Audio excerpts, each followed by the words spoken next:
How to start a free trial of GitLab Ultimate. GitLab offers a 30-day free trial of its Ultimate plan, providing access to a comprehensive suite of DevSecOps tools.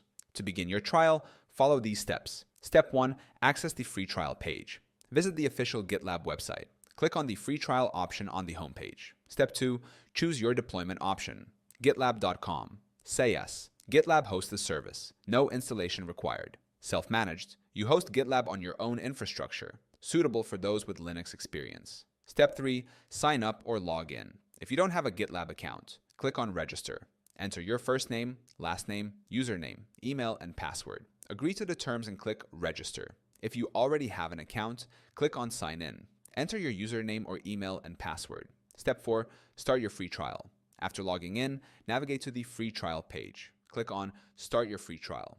Follow the prompts to activate your 30-day trial of GitLab Ultimate, managing your subscription. To continue using GitLab Ultimate after the trial, select a subscription plan that suits your needs. If you choose not to upgrade, your account will revert to the free tier with limited features.